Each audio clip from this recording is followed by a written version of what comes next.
Good morning, good afternoon, and good evening, everyone, and welcome to Nanox AI Day. My name is Ran Polyakin, and together with me today, Erez Meltzer, my partner and our incoming CEO. Today, we're going to try to take you through the journey of AI, try to tell you more about Nanox AI. We have great speakers, and we're very excited to share with you the thought process we've went through achieving this Nanox AI idea.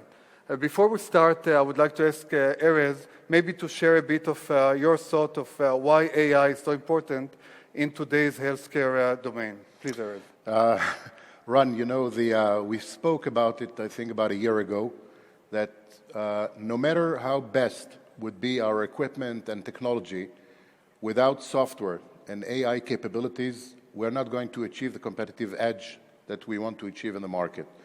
And the only way to get the analytical tools in order to develop what we're trying to develop in the future, then that's the best, is to get some source of AI and especially data, which is the critical factor in the ability to develop these AI solutions. Okay, Erez. So let's put it to work. So today we're going to have an amazing speaker. Actually, we're going to try and take you through a journey that will start from understanding what AI is all about, then narrow it down into a bit healthcare and AI, narrow it down a bit more into what Zebra Medical is doing, and then wrap it up for you about Nanox AI and our story. So now, with a great pleasure, let me introduce Michael Zolotov. Michael is the co-founder of Razor Labs. Hi, Michael. Hi, Ran. Thank you very much. Hi, Michael. Pleasure to be here. So let me just say, we know each other for many, many years, and Michael is one of the best, in my opinion at least, one of the best AI pioneers in the world today. And he's also a great storyteller. And I will ask Michael to tell us a bit about AI, how it came about, and what does it mean, in a way that the audience and us can really understand. Please, Michael. Thank you very much, Ran. So pleasure to be here, and thank you very much. My name is Michael Zolotov. I'm the co-founder and CTO of Razor Labs. We're a public company that makes industrial machines smarter by assimilating deep learning into them. So in these 20 minutes, I'm going to speak about what is deep learning, as you know, the most cutting-edge technology within AI, how it works. We're going to speak a bit about applications of deep learning, and eventually what I think is the future of deep learning. So what is deep learning? Our brains, our human brains, are composed of on average, 100 billion neurons.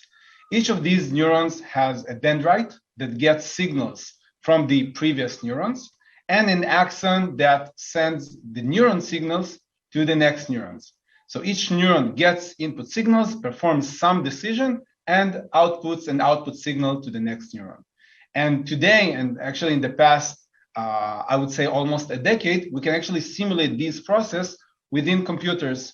So essentially, mathematically, each neuron has several inputs that it weighs together and sends the result to the next neurons. The cool thing is that this concept we can build these neurons into what we call neural networks, and these neural networks can do pretty cool things. So in this example, let's say that my goal is to identify faces, to recognize faces. This goal is given to the neural network, and the neural network will learn on its own the relevant features that are needed to perform the tasks. No human being will need to guide the neural network on what to learn, and it will do it on its own. So the first layers of the neural network on their own will learn low-level features such as blobs, edges, textures, and so on. In the middle of the neural network, mid-features will start to construct. For example, a nose, a chin, an eye, and so on. And finally, in the last layers of the neural network, it will learn by itself to construct these parts of the face into the concept of a face, allowing it to differentiate between different faces and to recognize a face, which is the task that it was given.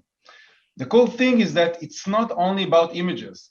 Essentially, any form of data that has any patterns in it can be put into the neural network. And once we give this neural network a task, it will do the task that we desire. It can be images, sound, videos, text, and obviously also medical images and any medical modality.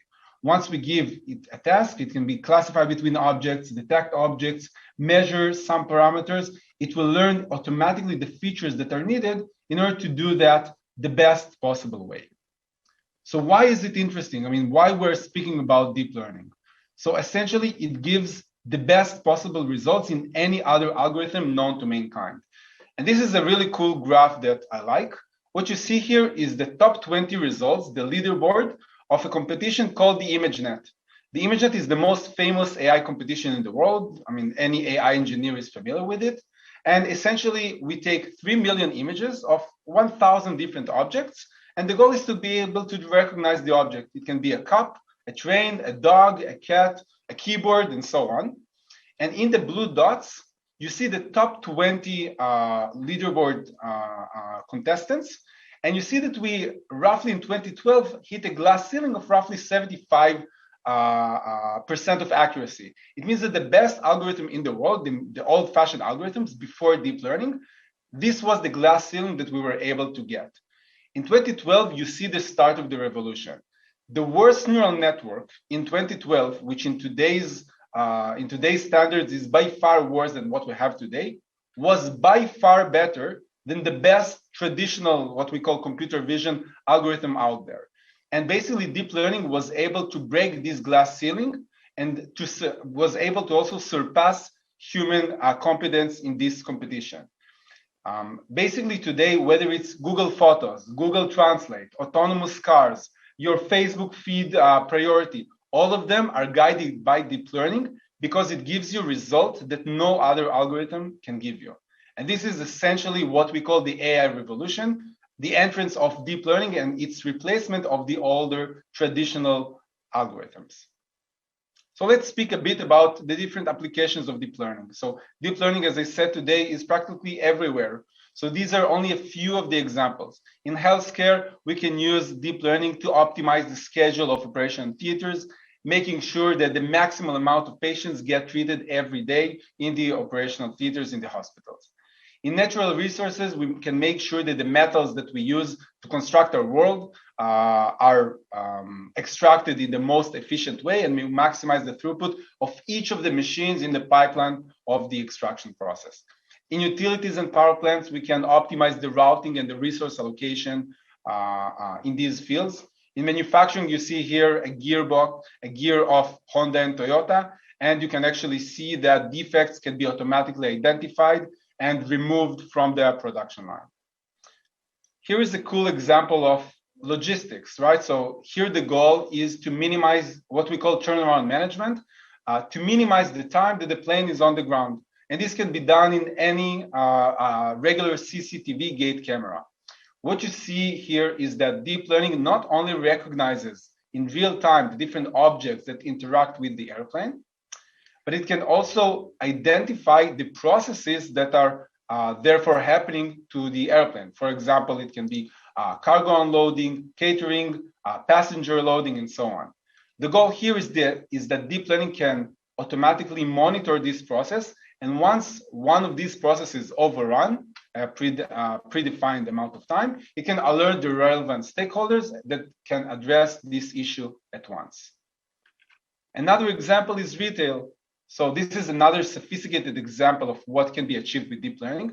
And you can see that with very regular CCTV cameras, not only that we can detect the different joints, the key points of the person, but we can analyze its movements and detect places where the person took some item from the shelf and then returned it.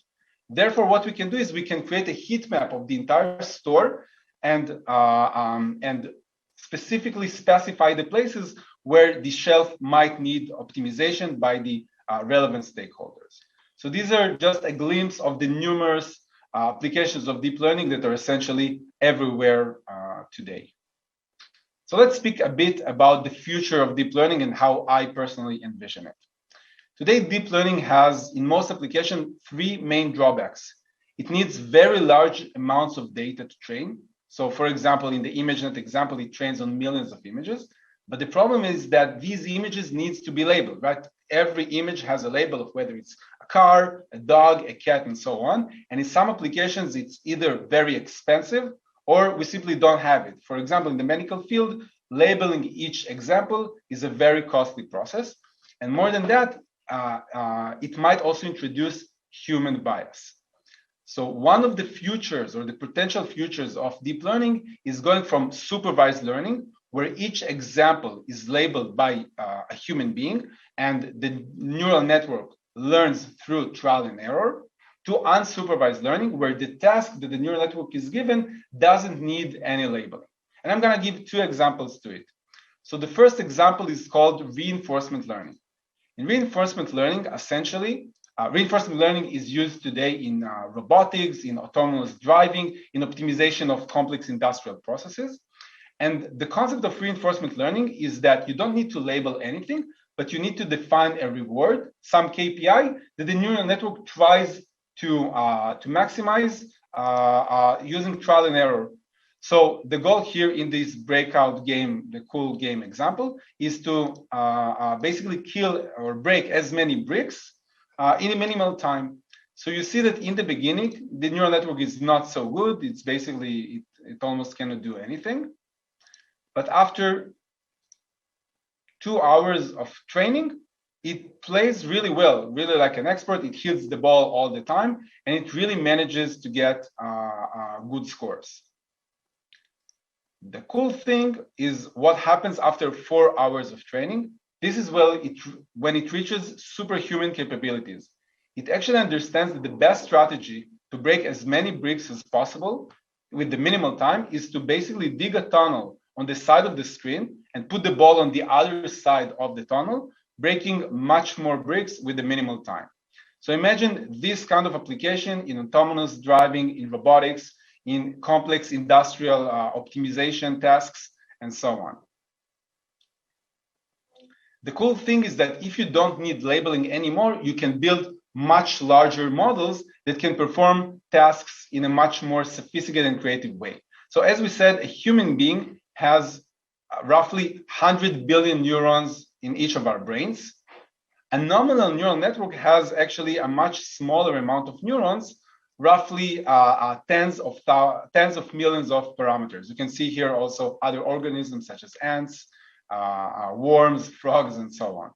The cool thing is that once we don't need labeling anymore, we can start building much larger and larger and larger neural networks that are started to be in the same order of magnitude to what we have in our own brain. And literally 3 months ago, we had a real breakthrough when the largest neural network in the world was trained, roughly having 1,000th of the number of parameters than what we have in our brains. It was trained on a huge corpus in the entire Wikipedia, in many encyclopedias, on a very large portion of the internet. And the task was basically to just try and predict the next word in the sentence. So a very simple task, yet it doesn't require any labeling. So I want to give here a glimpse of two demonstrations that this neural network could perform. So the first demonstration was question answering Wikipedia. Okay, so here what you see is just a regular surf into the Wikipedia website. You can just ask the neural network whatever question you want from this page. For example, why is bread so fluffy? The neural network can read the page, understand the question, and actually give you the answer from the page. So for example, here it actually says the rapid expansion of steam produced during baking and so on and so on. This is the reason why bread is so fluffy. Despite the fact that this question in these words obviously was not in Wikipedia, you can even click and it will show you the exact location where it learned this new information. So these are things that up until a few months ago, we thought were only were capable. I mean, only humans can do them. And the last example that I'm gonna show, and I'm gonna stop there, is creative writing. So this neural network was given a short text, and the goal of the neural network was to complete this task. So the neural network was required to write a short story. So this is the text it was given. A short story is only a couple of paragraphs long. This award-winning short story is by Neil Gaiman. So this was the text that it was given, and it was asked to complete it from there. So the text that I'm gonna show you in English is a text that was generated by this neural network without any intervention of any human being. So this is what the neural network wrote. I come out of the cocoon naked. The chrysalis is lying there empty. My family and the doctors and the nurses all gasp and say, you're beautiful. I am, of course. The transformation is complete. I am beautiful. I have perfect golden eyes, 6 arms and wings, like butterfly wings, and so on and so on. So you see, this is beautiful text that was just generated with a neural network that just learned a very large chunk of Wikipedia and encyclopedias and a chunk of the internet. And I'm gonna stop here to let you dream from here on. And that's it. Thank you very much. And thank you, Ran and Erez, for the opportunity.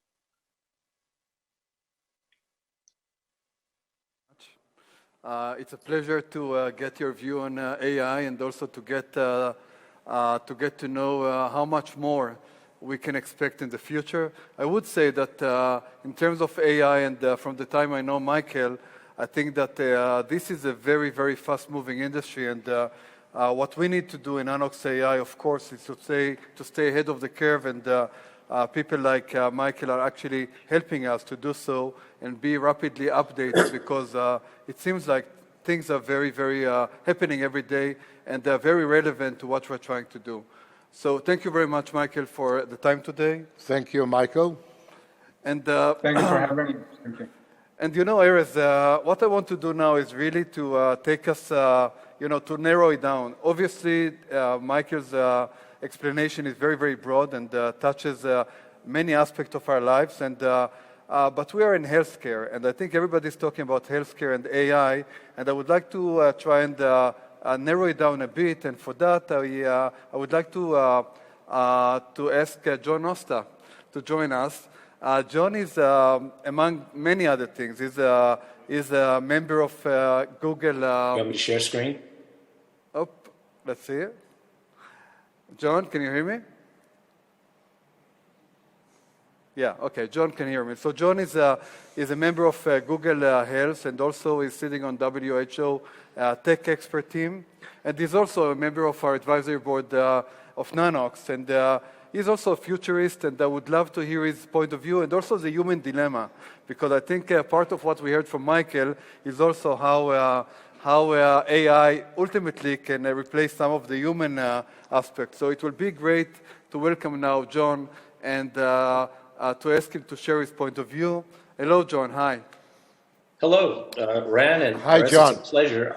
I'm listening to Michael's comments, and my mind is swirling about some of the fundamental aspects of both society and also clinical practice. I think that clinical practice today is really defined by that sense of learning, that we need to learn. And I'm going to carry that theme around, and hopefully I'm going to close with a comment that connects it back to learning and some of the key insights. So let's talk about what's going on in technology and humanity at a tipping point, if you will.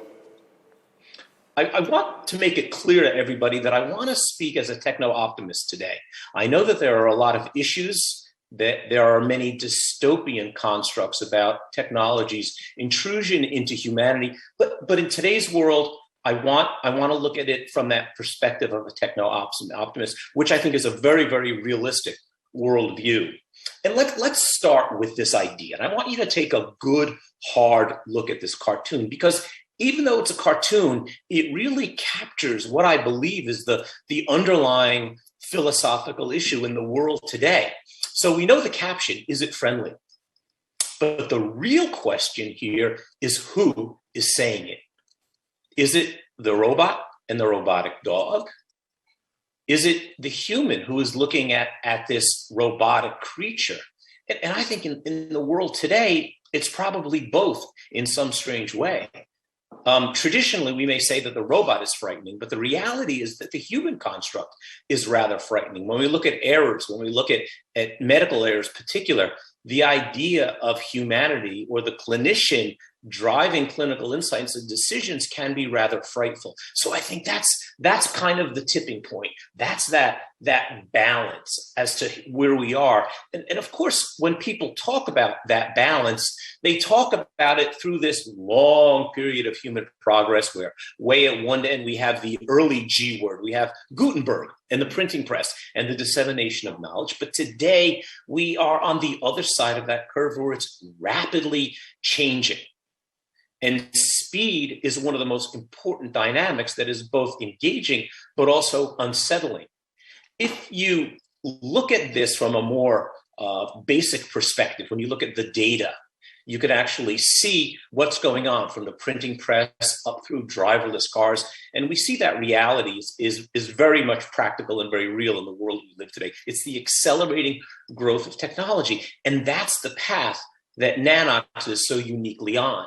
It's that notion of digitization that allows us to do amazing things, from digitization to dematerialization to demonetization and ultimately democratization. And that's throughout life, but also in clinical practice. Now, it's been said that data, particularly data in medicine, is both a blessing and a curse, if you will. Data is coming at us at a variety, a velocity, and at a volume that is amazing. It's extraordinary. And this data is on the level of something like, let's compare it to the third fundamental window into humanity. The first was the telescope. And we all know what happened to Copernicus around that time. The second was the microscope. And the third is the emergence of data. Data is coming at us at a speed that is incredible, but it's not without some of its problems. The data is expressed in all sorts of interesting ways. And I wanted to go out on a tangent here to kind of put this into perspective, because it's not only just data. It's not only things like the genome, but it's also the exposome, the clinome, the proteome, the genome. There's all sorts of areas of our physiology that are now coming to life in the context of data and in the context of digitization. Let's talk about the exposome. What are we exposed to today? Are we exposed to toxins? Are there issues around, let's say, pollution issues? Or maybe we can develop a means of digitizing and measuring the airborne viral burden that gives us a completely new risk assessment. So the point I want to make here is that almost any aspect of our lives is being digitized, and that's driving the acceleration in growth from a variety of perspectives. Now, that's the good news and that's the bad news. That data is in fact a profound tsunami of information. And today's clinician is not unaware of this. The emergence of things like the electronic medical record promised to take data and corral it, take data and manage it. But the reality is what we've seen is that while data goes up and up and up, and there's really no end in sight to the amount of data that's coming at the clinician today, the amount of information that is extracted from that data, and then the amount of knowledge that's extracted from that data, and further, the clinical utility of this data, the clinical utility of genomic testing, of sophisticated blood analysis, of liquid biopsies, is still traditionally low as we see the emergence of change. So what we have is a fundamental gap. That gap is a problem, and that gap is at the heart of what I think some of Nanox's great thinking will help us manage. To try to capture that gap in the simplest of terms, the fundamental ability of the clinician to assimilate relevant clinical data into a cognitive workstream is impossible. Let's take a breath and think about that for a moment. The amount of data coming at a cardiologist, an oncologist, a respiratory therapist, a nurse, any of the people involved in clinical care is almost impossible. They cannot assimilate that cognitive work stream. The inevitable path forward must include technology as a partner in care. Now, just think about that for a minute, a partner in care. Back 5, 10, 15 years ago, we talked about collaborative care, the essence of care as part of a multi-team approach. The doctor, the nurse, the psychiatrist, the spouse, the family. But today, that partner in care must include technology. And this really is the domain of AI. And this is extraordinarily important, but what does it do? It shifts the reality. And the smartest person in the room, the smartest person in the hospital, the smartest person in the hospital room is no longer the physician. It's technology itself. It's the computer. It's AI. And this is a complicated psychodynamic which will shift some of the aspects of the way physicians think about their practice and the way they practice medicine. You know, the cognitive heavy lifting of medicine is one of the defining elements of being a physician today. It's a profession that demands that you be smart, that you recognize all these different data sources and resources.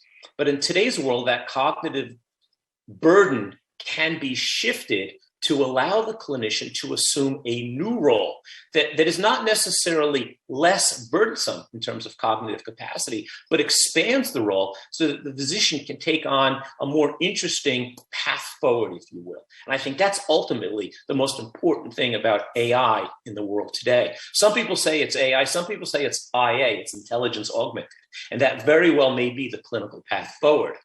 But it reaches that way through stumbles. And those stumblings have to be managed accordingly. Now, beyond imaging and some of the things we're talking about today, AI is everywhere. And I think Michael touched on that very, very quickly. He said that these processing technologies are everywhere. And the reason I'm putting this up here is I want to show you the vast range from robotics to medicine, to broader visualization, to drug discovery, to genetic-based solutions, to intelligent personal health records. These are going to actually change the game. And from a clinical perspective, what happens here is that the clinician can take on a role of expanded functionality and expanded capability. In the final analysis, it very well make the clinician more human, because what technology does is allow the clinician to see better. Think about that, to see better, to see things on an X-ray, to touch better in microsurgery, to hear better using technology in the digitized stethoscope. So the sensory engagement of a physician is actually enhanced and makes clinician more human. The interesting thing about technology as applied to all these areas is that we begin to see not only what's there, but we'll begin to see what's not there. Because all the data that comes into the pipeline is streamed through medicine, drug development, and all of life sciences is largely wasted. When we look at a chest X-ray for pneumonia, we're focused on the pathology. When we look at an EKG for a first-degree AV block, we may not be concerned about the ST segment and ischemia. But what we will begin to see is that we can use data to see what's not there and find important clinical inferences. And this is a fundamental game changer.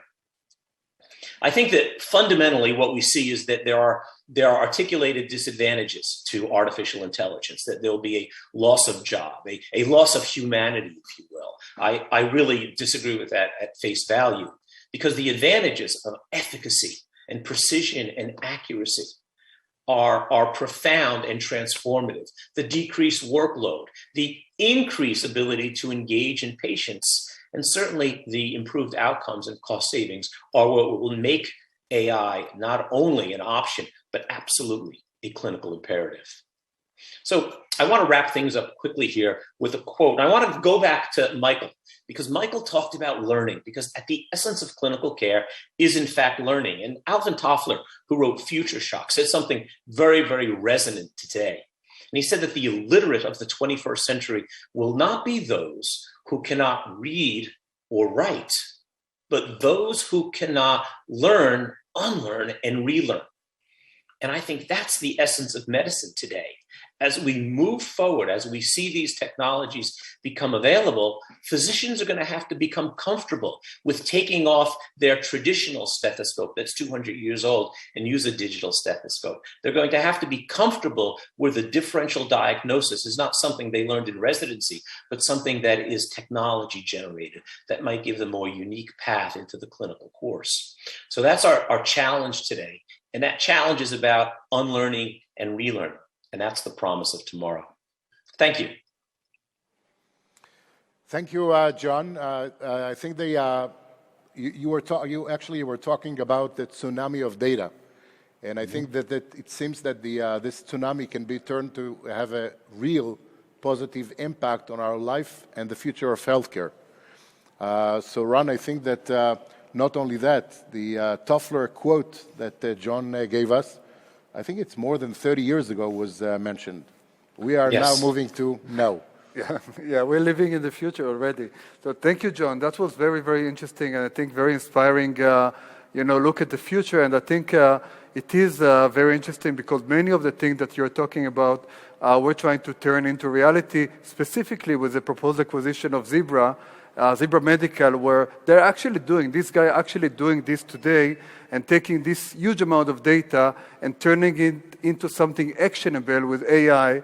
And that's something that I would like to invite Orit Wimpheimer, who is the Chief Medical Officer of Zebra Medical, to come and just share with us a little bit of her experience and the background.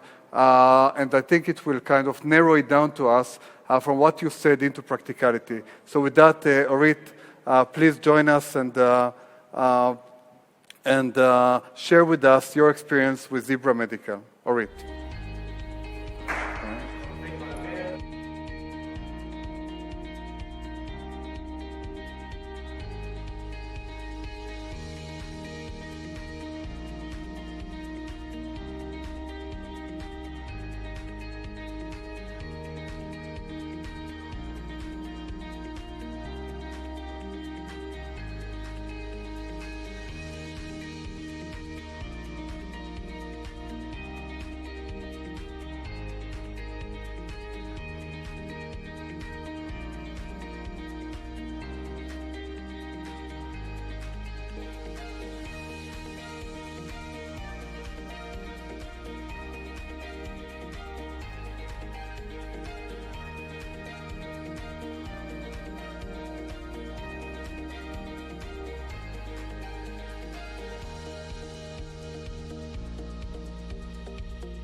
Hello.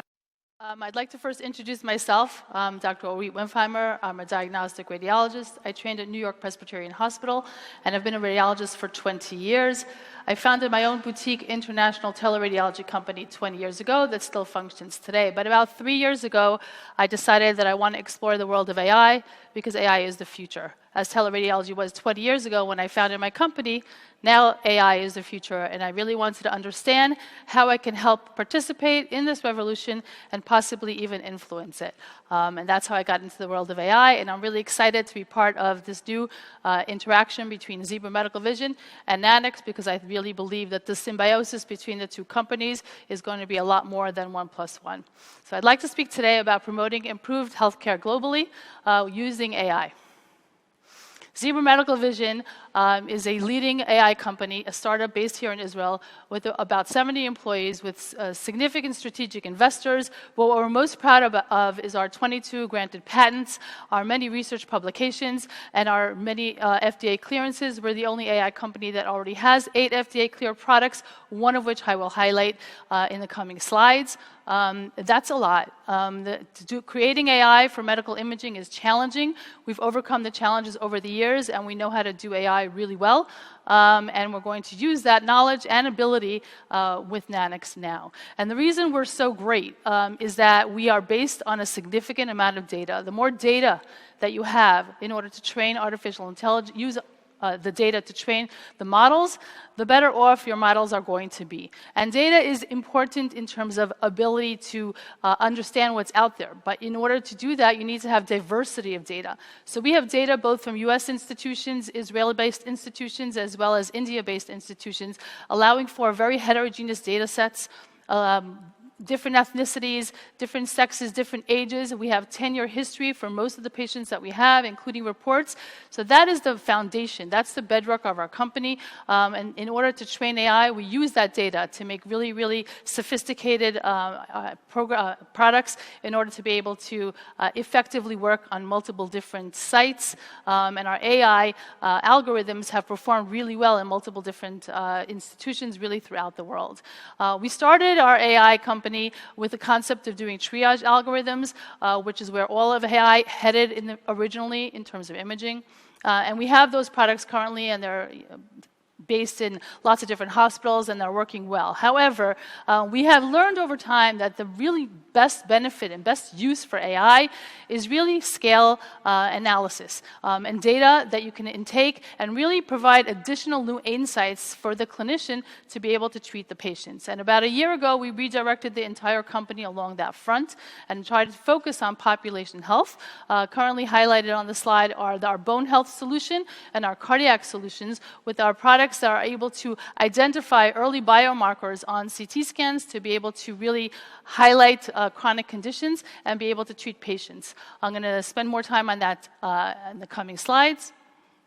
But now that we joined Nanox, we're going to go in a two-pronged approach. We're going to go the traditional Zebra medical vision approach, where we have CT images and allowing for AI to provide insights, biomarkers available on those CT images, such as bone information for osteoporosis and vertebral body compression fractures, cardiacs for cardiovascular disease, and now fatty liver in order to predict patients who are going to go on to have non-alcoholic steatohepatitis and cirrhosis. And that's a traditional modality that we're currently working on and really highlighting population health. At the same time, we're going to start developing additional algorithms in order to improve the ability of the Nanox ARC, and I'll spend more time on that in the later slides.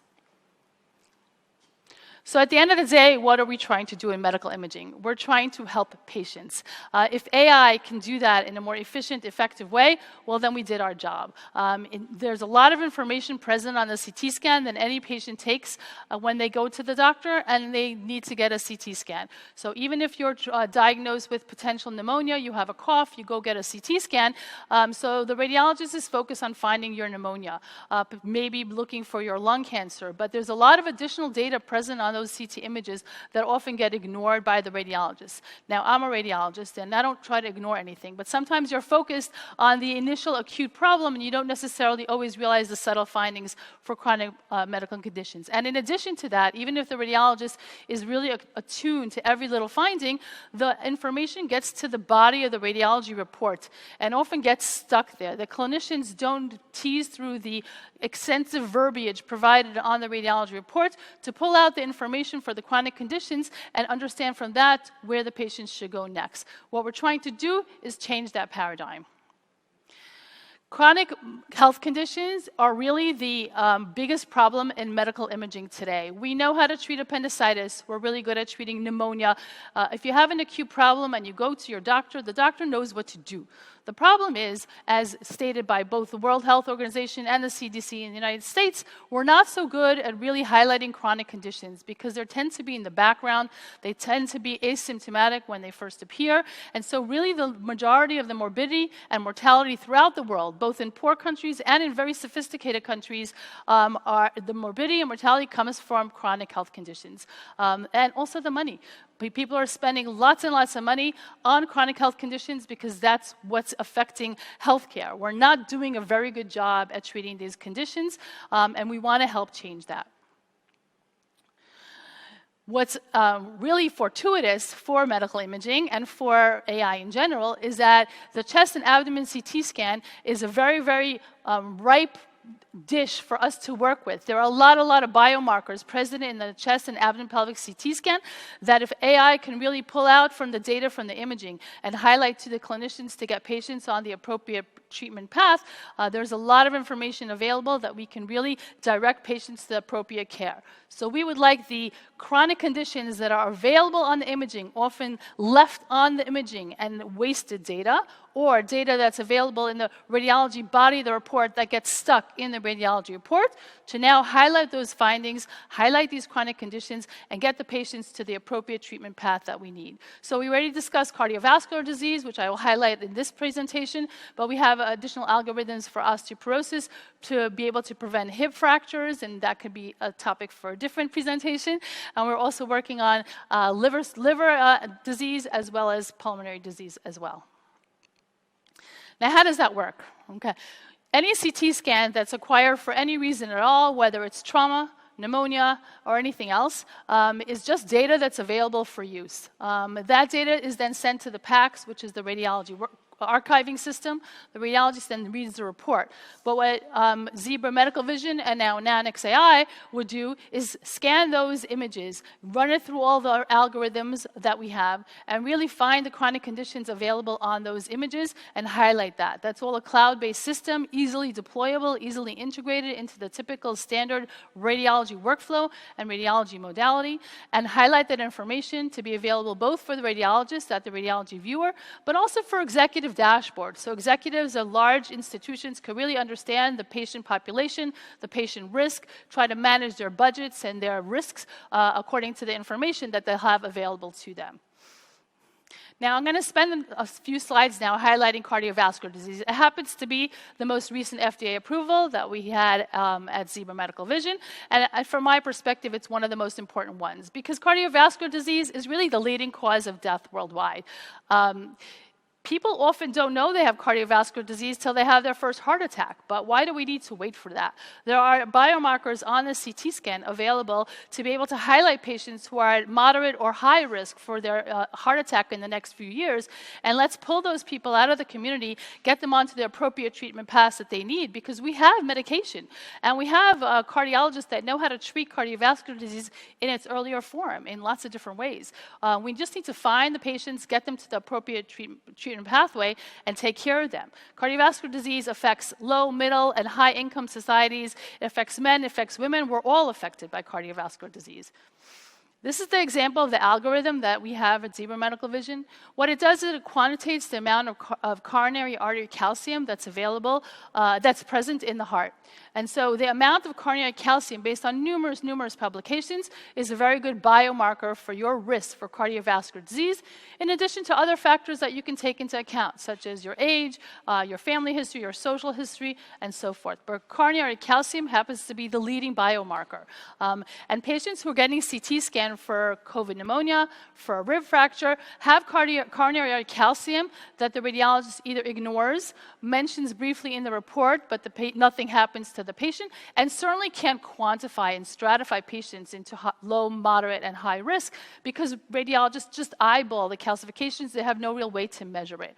Well, now that's going to change. Coronary calcium can be measured using AI, and we've been able to stratify patients into low, medium, and high burden categories, and the burden correlates very significantly with your risk for having a heart attack in the next 5 years. These patients should be pulled out of the community and directed to their primary care physicians or preventative cardiac healthcare units to be able to get them the treatment that they need. And in Spectrum Health, we did a study just to show the impact of what our algorithm can do. 549 random CT scans with our conscious were provided. We ran it through our algorithm, and we worked hand in hand with the preventative cardiologists. And not only did we see that our algorithm was extremely accurate at 94%, which is extremely accurate for an algorithm, the cardiologists were really shocked to identify that 26% of those 549 patients were at a severe high risk for a heart attack in the next 5 years, and an additional 17% had a moderate coronary calcium risk. That means that nearly half the people that were identified in the study, just randomly on random CT scans, were at risk for a heart attack in the next 5 years. Now, all the people who are here listening to this program, if you take the number of people here, about half of you are at risk for coronary calcium, or for a cardiovascular event in the next 5 years, and you don't even know it. This kind of algorithm is supposed to change that paradigm. If you have all the CT scan on the left-hand side of the slide, you allow for Nanox AI to run on the CT scan on a regular confluent basis, just always looking at all the CT scans that are available, highlighting the information, presenting it to the radiologist as they read the study. The radiologist confirms the finding. We just need to make sure that it doesn't get stuck in the body of the report. So what we created is an automatic ability to insert the text into the impression of the radiology report, highlighting it so that the clinician then has a recommendation as to what to do with the patient after that. We're working hand in hand with cardiologists to phrase that recommendation and direct patients either to the primary care physician or to the preventative cardiac units, because ultimately, if we don't get the patient all the way to that prevention box, to that red box of the appropriate medication, the appropriate intervention, we didn't really do our job. And that's our goal. Our goal is to get through the entire workflow to get the patient the care that they need. And who benefits? Well, obviously, firstly, the patient benefits. We want to try to decrease cardiovascular disease, decrease the rate of heart attacks, and that's the best. But ultimately, it's also a business proposition. Patients who have coronary artery disease can be very costly to the system, and if we intervene, if we treat patients, even with the most simplistic medication of cholesterol-modifying agents, there are many, many published papers to show that we significantly decrease the risk of a cardiovascular event, and therefore we decrease the cost to the system because there's a price tag associated with every heart attack, with every admission for a heart attack, and that's what we're trying to avoid. So who really benefits? Well, the patient, as I said, is number one in forefront. I'm a big believer. I'm a radiologist. I'm a physician. But ultimately, from a business perspective, it's the providers who provide the care. They improve patient retention, improve patient care. The reimbursements for the medical workup is available because a lot of patients need a lot of imaging and continued interventions, whether it's angioplasty or stenting or whatnot. And we're actively working on creating a CPT code that enables the radiologist to get paid for this additional analysis.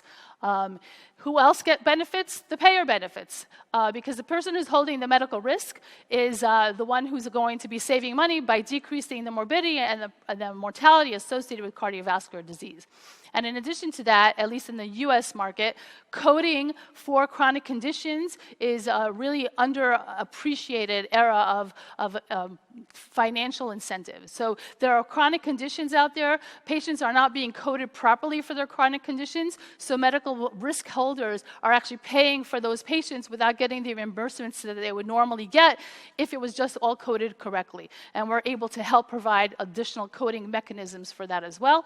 And for the IDNs, for the integrated networks, well, the IDNs are both the providers and the payers, so they get to enjoy both sides of this equation and both sides of the benefit. Because we saw such a need for this improved coding within the medical healthcare system in the United States, we actually have a separate arm within the Zebra Medical Vision to allow for scanning of the images to highlight chronic medical conditions, highlight them such that they get coded properly in the medical healthcare system so that there's revenue attached to these taking care of these chronic conditions, and there you get the money that you deserve for taking care of such a patient in a capitated environment because they do have these chronic conditions. I'd like to move now to Nano-X and how I really believe the symbiosis between Zebra Medical Vision and Nano-X could be such a great avenue. So whereas population health before was focused on a modality that already exists and is very much commonly in use, population health takes on a different term when you talk about the Nano-X ARC, which is currently under development.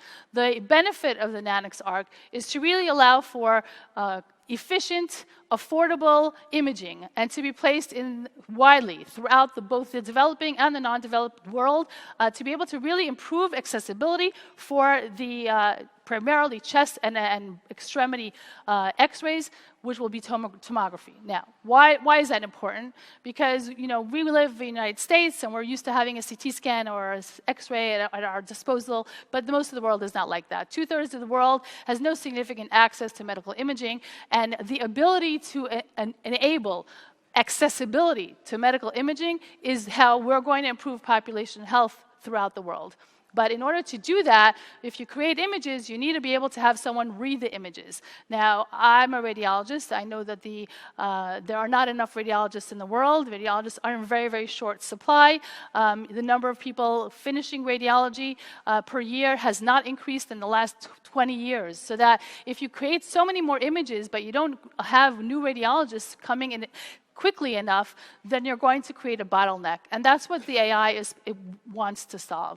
How we're going to do that? We're going to use our very, very vast and deep AI technology within Zebra Medical Vision. We're going to train on Nanox images as well as on synthesized images to be able to really highlight the Nanox chest X-rays, tomographies, and the extremity bone X-rays, because that's really the bread and butter of radiology. If most places, if you can get a chest X-ray or you could get an X-ray of your wrist or your arm or your hip, then you've went a long way to really providing appropriate imaging for medical care.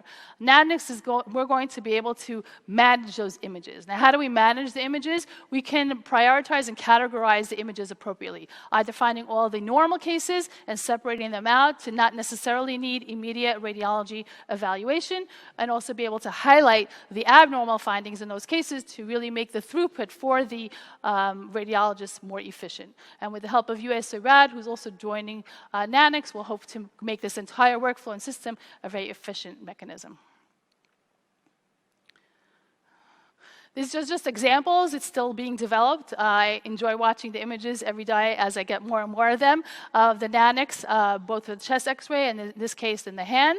The nice benefit of the tomography versus a 2D X-ray is you really have a lot more information within the X-ray, and so radiologists will need to learn how to understand this new modality that doesn't currently exist in its form currently in the hospital system, although the technology of tomography has been around for many, many years.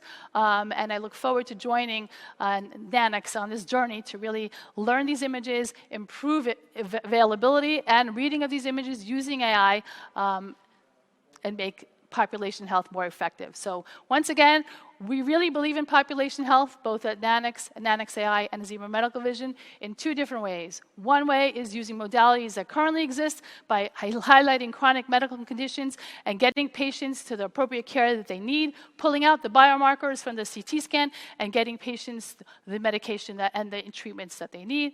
And the other direction is by enabling mass deployment of imaging so that every person throughout the globe can have access to their bread and butter medical imaging, and using AI, we can make that effective. Thank you very much.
Wow, that was amazing. Really amazing. I mean, right? It was really, truly amazing to see everything comes together, from the idea of AI and machine learning all the way to actionable clinical decision-making based on this technology. And I think that's part of what we try to achieve today. So really, I will try now, Erez, together with you to put a frame to all of that. So, you know, at Nanox, we say together for better health. And that's not a cliche. I mean, we really mean it. So far, we talked about it in the context of coalition, partnership, etc. I think what we introduced to you today is really gathering technology to help us to do that. Because it's very clear that together with technology, we can do a better job. And let me just remind everybody what you all know, but we are all about accessibility and affordability. And to do that, we need to address the real issue. And the real issue is that while X-ray technology exists for 126 years, today there is no sufficient access to medical imaging throughout the world. Simply not enough machine. They're too expensive to buy, to maintain, to operate, And part of what we need to do is to propel the universe with many more, I would say, sensors, using John Nosta's word, more sensors that can sense and take images.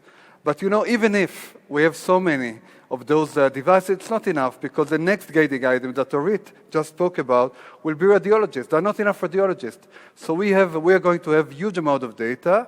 We need to bring some technology to make sense out of it. And again, going back to John Nosta and going back to what Orit said, it's impossible to deal with so much. Data is okay, but clinical decision out of this data and knowledge is something totally different. So that's where AI is coming to play.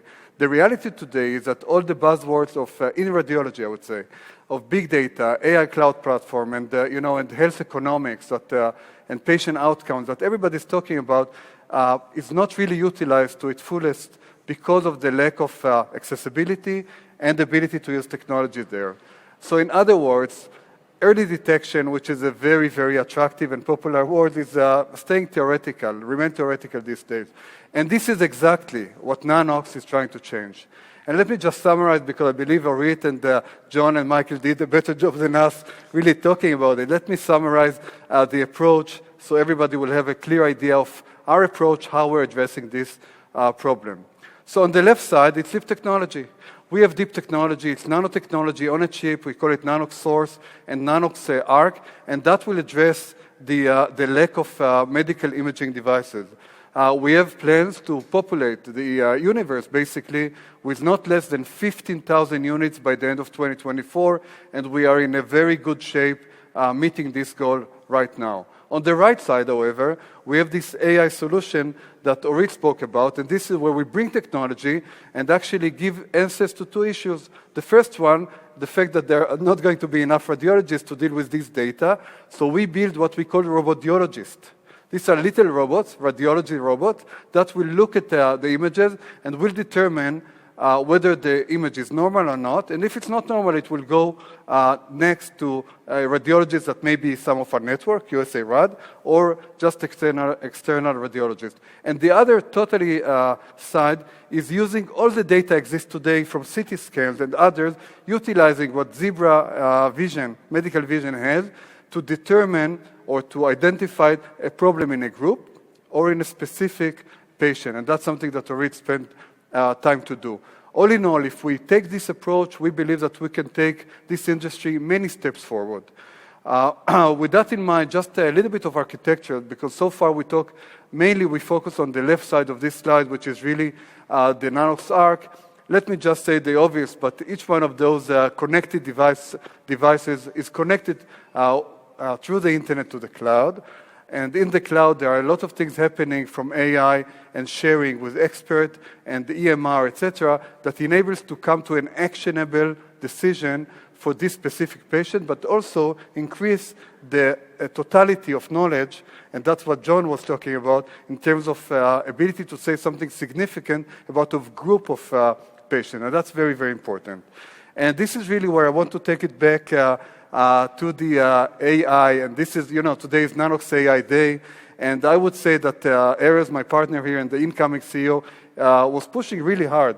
Even, 1 year ago, this AI thing, as he understood before me, I must say that this is a significant need for the company, and I would like to let Erez really to share his view and take us through a couple of slides here. So. Thank you, Ran.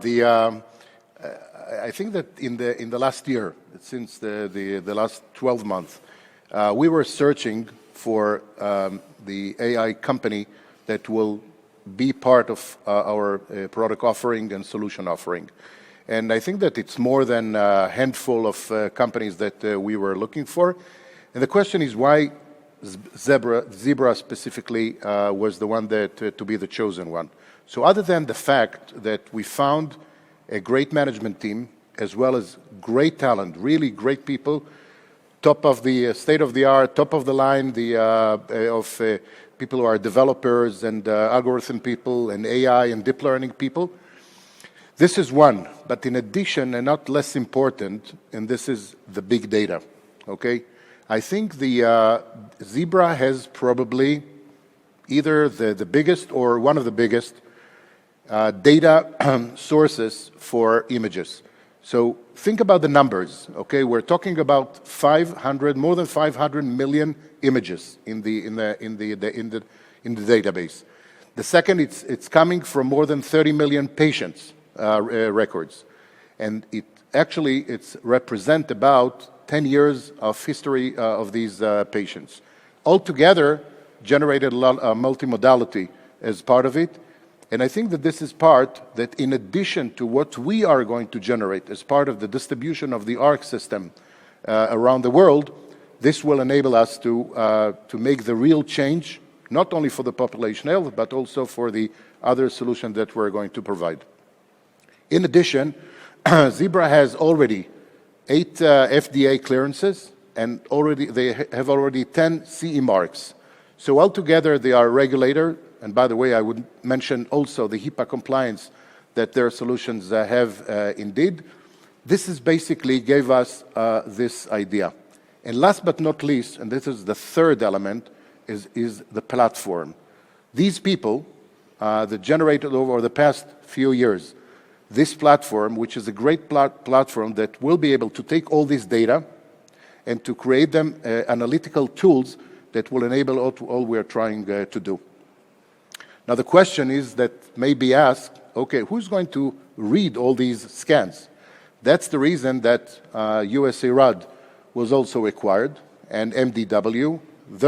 These two companies will enable us to have these hundreds of radiologists that will enable us to complete the picture accordingly.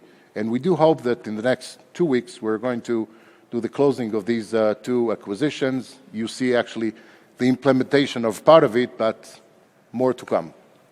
Thank you very much, Erez. And I think it's really interesting because for the first time we actually share the grand vision, which is not only the deep technology, but also combining that with the AI solution. And that hopefully we managed to explain today why AI is part of our future, and the combined solution alongside USARAD and MDW may give a full solution for patients around the world. And that's really coming back to what Nanox is all about. And, we put this phrase that is more and more relevant every day. We would like to scan globally to protect one's health. We scan globally by accessibility, and we protect one's health by a huge amount of data that we narrow down to knowledge and clinical actionable decision with AI. And that's very, very important to us. And with that in mind, I would like, Erez, to thank you for joining today. I would like everybody the speakers that joined us today, to thank them. And I would like the audience that spent time with us to learn more about Nanox AI, to thank you guys. And simply to tell you that the next time we're going to meet with you is going to be at the RSNA. We have a huge show planned at the RSNA, exciting show, and we would like to really invite you officially now to join us because we have so much to give and show from now on. Thank you very much for joining us today. Thank you for being part of this journey.